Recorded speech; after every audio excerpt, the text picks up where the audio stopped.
Remember words by reading essays. Rising against the odds. Good morning, everyone. In this session, we're going to study an article titled Rising Against the Odds. We will first listen to the entire article from start to finish to get a general understanding of the story and its flow. Emma had always been ambitious, but starting her own company was not plain sailing. The economy was sputtering, and some of her early partners proved flaky. Willy-nilly, she had to take over certain failing projects herself. Her main competitor, Lucas, was always neck and neck with her in the market, which pushed her to be unyielding and strategic. However, some of Lucas's tactics were murky, and Emma found herself occasionally unabashedly questioning the ethics of the industry. Gone were the days when small startups could thrive effortlessly. Now, she had to override her personal doubts and work regardless of setbacks. Sometimes, she would blur out frustrations in team meetings, only to feel sheepishly regret it afterward. Her initial product prototypes were not up to snuff, and certain proposals were deemed unviable. Some investors gave her lukewarm responses, which made her realize success would not be plain sailing. Yet, she refused to give up and wanted to live up to her own expectations and reputation.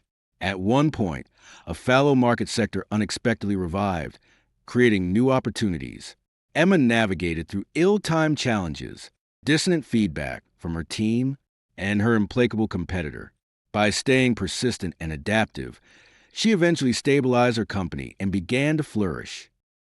Next, we will listen to the article a second time. This time, I will pause at key points to explain important vocabulary and phrases, so you can understand not only the meaning of the story, but also how these expressions are used in context. Emma had always been ambitious, but starting her own company was not plain sailing.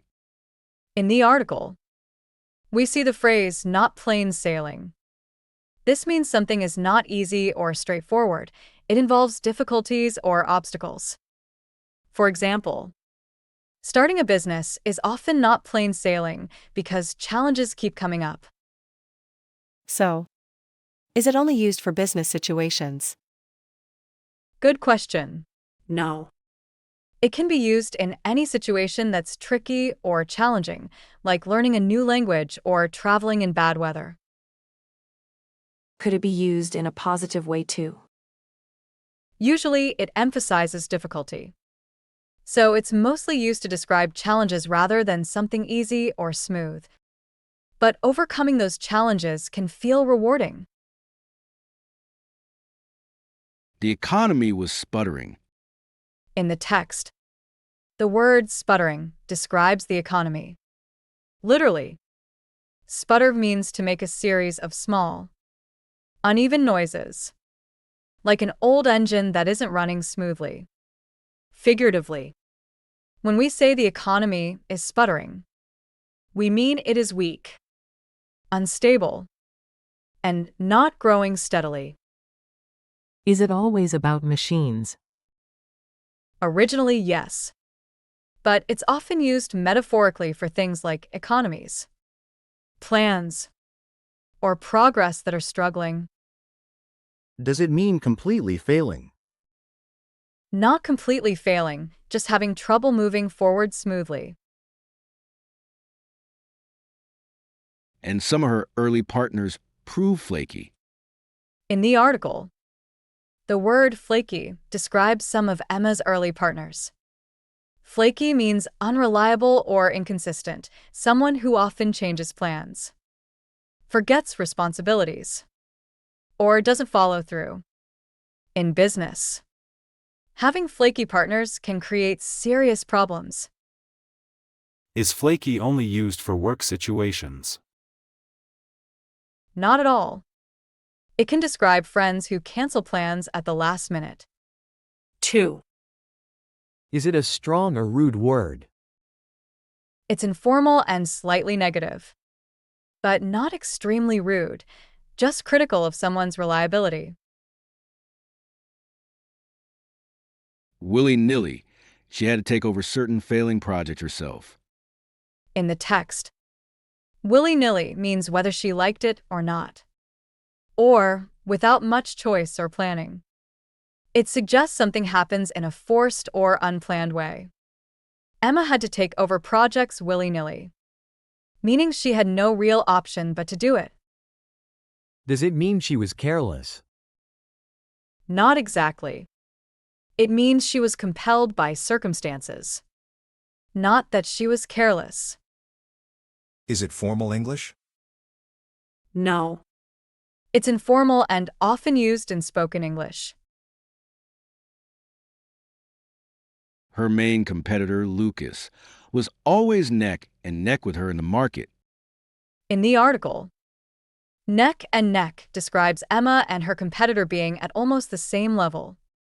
This phrase comes from horse racing, where two horses run so closely that their necks are side by side. It means the competition is very tight. Can it only be used in sports? No. It can describe any close competition, like business, exams, or elections. Does it mean they are equal?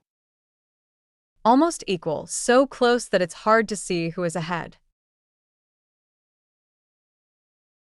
Which push her to be unyielding and strategic. In the text, unyielding describes Emma's attitude. Unyielding means not giving in, not bending under pressure. It shows strong determination and firmness. When someone is unyielding, they stick to their goals or principles despite difficulties. Is it always a positive word? Not necessarily. It can be positive when showing determination, but negative if someone is too stubborn. Is it similar to stubborn? They're close, but unyielding sounds more formal and often emphasizes strength rather than stubbornness. However, some of Lucas's tactics were murky. In the article, murky describes Lucas's tactics. Literally, murky means dark or cloudy, like dirty water you cannot see through. Figuratively, it means unclear, suspicious, or possibly dishonest. So, murky tactics suggest actions that are not transparent or ethically questionable. Does it always mean illegal? Not necessarily illegal, but it implies something unclear or morally doubtful. Can we use it for situations? 2. Yes. We can say a situation or explanation is murky if it lacks clarity. And Emma found herself occasionally unabashedly questioning the ethics of the industry. In the article, unabashedly describes how Emma questioned the industry's ethics. Unabashedly means without embarrassment or shame. It shows confidence and openness. When someone speaks unabashedly, they express their thoughts directly, even if others might feel uncomfortable. Is it always positive? It depends on the context. It can show confidence, but sometimes it may sound bold or blunt. Is it similar to boldly? Yes. Very similar, but unabashedly emphasizes the lack of shame or hesitation. Gone were the days when small startups could thrive effortlessly. In the sentence, gone were the days. The word gone means no longer existing. This structure is an inverted sentence used for emphasis. Instead of saying, the days were gone, we say, gone were the days, to sound more dramatic and formal. Is this common in daily conversation? It's more common in writing or formal speech, not casual conversation. Does it always talk about the past? Yes. It usually refers to something in the past that no longer exists. Now, she had to override her personal doubts. In the article, override means to use your authority or determination to reject or ignore something. Emma had to override her personal doubts, which means she chose to control or push aside her feelings in order to keep working. Is it only used for feelings? No. It can also be used for decisions, rules, or even computer systems. Does it mean destroy something? Not destroy, just to take priority over it or set it aside. And work regardless of setbacks. In the text, regardless of means without being affected by something or despite a certain condition. When Emma worked regardless of setbacks, it means she continued working even though difficulties existed. It shows determination and persistence. Is it the same as despite? Yes. Very similar. Both show contrast. But regardless of often emphasizes ignoring the obstacle. Can we use it in formal writing? Absolutely. It's common in both formal and informal English. Sometimes, she would blur out frustrations in team meetings. In the article, blurt out means to say something suddenly and without thinking, often revealing emotions or secrets. Emma would sometimes blurt out her frustrations in meetings, meaning she spoke impulsively. Is it always about anger or frustration? Not always. You can blurt out excitement, Surprise. or any sudden thought. Is it formal English? No. It's informal and mostly used in speaking rather than writing. Only to feel sheepishly regret it afterward. In the text, sheepishly describes how Emma felt after speaking out. It means feeling embarrassed, Shy. Or awkward. often because you know you made a small mistake or acted awkwardly. Is it similar to feeling guilty? Sometimes. Yes. But it's more about mild embarrassment than serious guilt. Can it describe actions? 2. Yes. You can act sheepishly, smile sheepishly, or look sheepishly, anything showing awkwardness or embarrassment. Her initial product prototypes were not up to snuff. In the article, not up to snuff means something is not good enough or doesn't meet the required standard. Emma's initial product prototypes were not up to snuff, meaning they needed improvement to succeed. Can it be used for people too? Yes. You can say someone's work or performance is not up to snuff if it's below expectations. Is it formal English? It's informal and commonly used in everyday conversation or casual writing. And certain proposals were deemed unviable. In the article, unviable means something cannot work successfully or is not practical. Some of Emma's proposals were unviable, meaning they weren't realistic or likely to succeed. Is it the opposite of viable? Exactly. Viable means workable or feasible, while unviable means the plan or idea won't succeed. Can it be used for people too? Usually it's for plans, projects, or ideas, not people.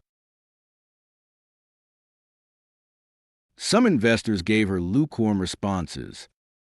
In the article, lukewarm describes the investor's responses. It means only slightly enthusiastic or indifferent, neither positive nor strongly negative. A lukewarm response shows lack of excitement or full support. Can it be used for feelings too? Yes. You can describe someone's attitude, interest, or support as lukewarm if it's weak or hesitant. Is it formal English? It's informal to semi-formal and commonly used in both spoken and written English. Which made her realize success would not be plain sailing. Yet, she refused to give up and wanted to live up to her own expectations and reputation. In the article, live up to means to meet expectations, standards, or promises. Emma wanted to live up to her own reputation, meaning she aimed to achieve what people, or she herself, expected of her. Can it be used for other people's expectations too? Absolutely. You can live up to a teacher's, employer's, or friend's expectations. Is it only positive? Yes. It usually refers to meeting good standards, not failing or disappointing. At one point, a fallow market sector unexpectedly revived, creating new opportunities. In the article, fallow describes a market sector. Literally, it refers to land left unplanted. Figuratively, a fallow market means it was inactive or not profitable. It later revived, creating new opportunities for Emma. Can fallow be used for other things besides land or markets? Yes. It can describe any period of inactivity, like a fallow period in creativity or work. Does it mean permanently inactive? No. It suggests temporary inactivity, with potential for future growth. Emma navigated through ill-timed challenges. In the article, ill-timed describes challenges that happen at the wrong moment. It means something occurs at an inconvenient or unsuitable time, making situations more difficult. Is it the same as bad timing? Yes. Ill-timed is a more formal way to say something happened at a bad time. Can it be used for events and actions too? Absolutely. Any event, Comment. or action can be described as ill-timed if it happens inopportunely. Dissonant feedback from her team. In the article, dissonant describes feedback from Emma's team. Literally, it means a harsh or clashing sound in music. Figuratively, it means ideas, opinions, or feedback that don't agree or feel conflicting. So it's like disagreement. Yes, but it emphasizes conflict or lack of harmony rather than just a simple difference. Can it be used for emotions too? Definitely. You can describe feelings, actions, or situations as dissonant when they clash or feel out of sync. And her implacable competitor. In the article, implacable describes Emma's competitor, Lucas. It means someone who cannot be easily changed or calmed down. An implacable person is unyielding in their attitude, often stubborn or relentless. Does it mean they're always angry? Not always angry, but it suggests they are hard to persuade or move from their position. Can it describe situations too? Yes. You can describe situations as implacable if they are tough to resolve or change. By staying persistent and adaptive, she eventually stabilized her company and began to flourish. After that, we will listen to the full article once more without interruptions. This will help you reinforce what you have learned and improve your listening comprehension. Emma had always been ambitious, but starting her own company was not plain sailing. The economy was sputtering, and some of her early partners proved flaky. Willy-nilly, She had to take over certain failing projects herself.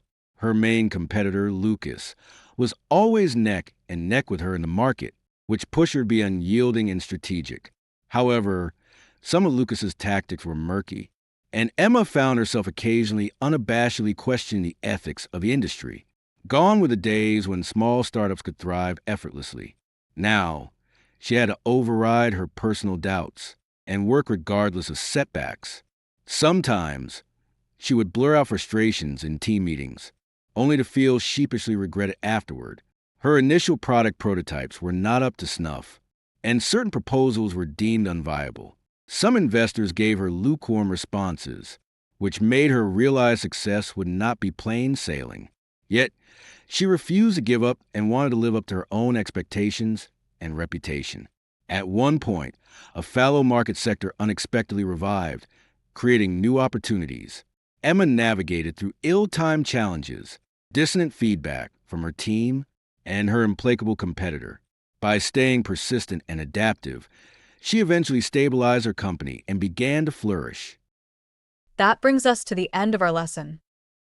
I hope you found the explanations helpful and that you can apply these phrases and vocabulary in your own English conversations and writing. Thank you for your attention and participation.